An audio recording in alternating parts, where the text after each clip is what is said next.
محترم سامعین کرام اور محترم ناظرین، السلام علیکم ورحمۃ اللہ وبرکاتہ۔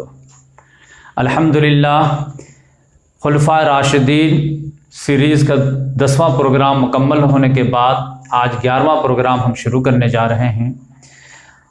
10 پروگرام میں ہم لوگ فتوحات شام اور فتوحات عراق ڈسکس کر چکے تھے۔ فتوحات عراق میں مدین تک ہم فتح کر چکے تھے۔ اب اس کے بعد کیا ہوا کہ ایرانی حضرات مدین چھوڑ کر کے بھاگ گئے جلولہ۔ جلولہ میں جا کر کے ان لوگوں کے سامنے اب 2 ہی راستے تھے، یا تو اپنے اپنے حساب سے اپنے اپنے ایریا میں چلے جائیں، لیکن جانے کے بعد ایک پرابلم تھا کہ پھر دوبارہ یونائٹ نہیں ہو پائیں گے۔ تو ان لوگوں نے مشورہ کیا کہ جدا ہونے سے پہلے ایک مرتبہ اور تقدیر آزما لیتے ہیں اور دیکھتے ہیں کہ کیا رزلٹ نکلتا ہے۔ لہذا ان لوگوں کا اتفاق ہوا کہ ایک مرتبہ اور تقدیر آزمائی جائے۔ لہذا جلولہ میں ان لوگوں نے ایک بڑی فوج تیار کی اور خندق کھود کر کے محاصرہ کر لیا گیا، اور پھر خندق کھودنے کے بعد کانٹوں کے باڑ بھی لگا لیے۔ لہذا بالکل محفوظ اپنے آپ کو کر لیے اور جنگ کی تیاری کی، اور مہران رازی کو سپہ سالاری دی گئی، اور یزدگر جو تھا وہ حلوان میں تھا۔ یزدگر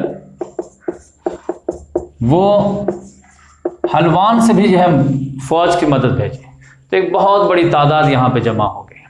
حضرت سعد بن ابی وقاص رضی اللہ تعالیٰ عنہ مدین میں مقیم تھے۔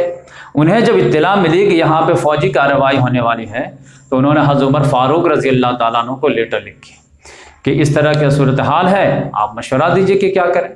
حضرت عمر فاروق رضی اللہ تعالیٰ نے کہا کہ ایک فوج تیار کرو جس کی سپہ سالاری وہ ہاشم بن عتبہ کو بناؤ، اور ان کو ایک فوج دے کر کے روانہ کرو۔ تو ان کو 12,000 کی فوج دی گئی۔ 16 ہجری میں یہ مدین سے جلولہ کی طرف روانہ ہوئے اور مختصر 4 دن میں جلولہ پہنچ گئے۔ لیکن پہنچنے کے بعد دیکھے کہ چاروں طرف کانٹوں کی باڑ ہے، پھر آگے خندق ہے، تو لہذا گھیراؤ کر کے رکنا پڑا۔ اب یہاں سے ایرانی لوگ وقتاً فوقتاً نکلتے تھے، آ کر کے 2 ہاتھ کرتے تھے اور پھر اندر چلے جاتے تھے۔ تقریباً کئی مہینے تک ایسا چلتا رہا۔ اب اس کا رزلٹ دونوں طرف ہوتا، کبھی یہ جیتتے تھے، کبھی وہ جیتتے تھے، کبھی یہ جیتتے تھے، وہ جیتتے تھے۔ مسلمان بالآخر پریشان ہو کر کے ایک منصوبہ بنائے کہ اب ڈو اینڈ ڈائی کر دینا ہے۔ لہذا بہت زبردست حملہ کیے اور خندق کو پار کر گئے۔ اب پار کر کے اندر گھس گئے تو وہاں پہ جلولہ میں بھی تقریباً 1.5 لاکھ کے قریب فوجیں تھیں۔ تو گھمسان کا رن پڑا، تلواریں سے ٹکرائی، اور رات میں بھی لڑائی ہوتی رہی، دن میں رات میں، یہاں تک کہ لیلۃ الحریر کی یاد تازہ ہو گئی، قادسیہ کی ایک رات تھی۔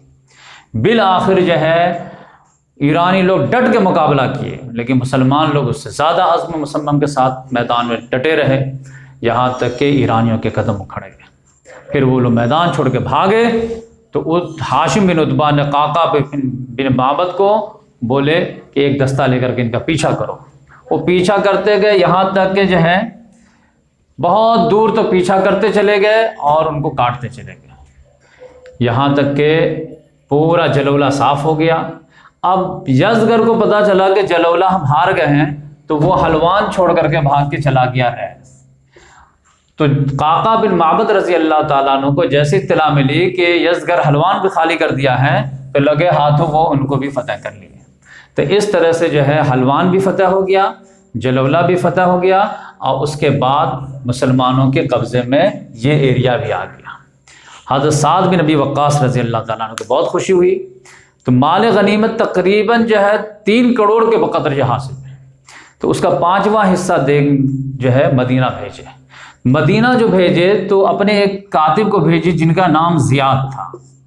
یہ پہنچے ہیں مدینہ، حضرت عمر فاروق رضی اللہ تعالیٰ عنہ سے ملاقات کیے ہیں اور ان کو پورے رودات سنائے ہیں۔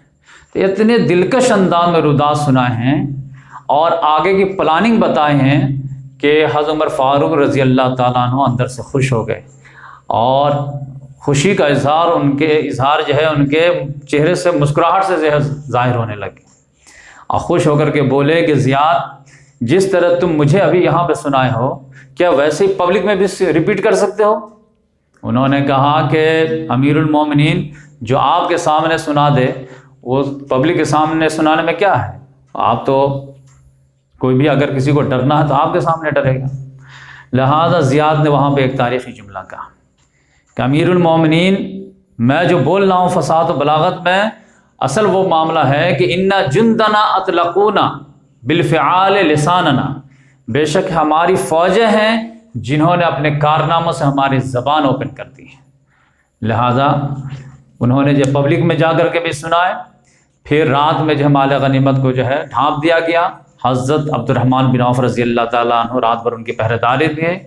اس کے بعد صبح میں فجر نماز کے بعد جب چادر کو ہٹائے ہیں تو عمر فاروق رضی اللہ تعالیٰ عنہ جب دیکھیں مال غنیمت کو، ہیرے جواہرات قیمتی جو ہے سامان، تو کونے میں جا کر کے رونے لگے۔ عبد الرحمن بن عوف رضی اللہ تعالیٰ نے پوچھا کہ امیر المومنین یہ خوشی کا موقع ہے، آپ رو کیوں رہے؟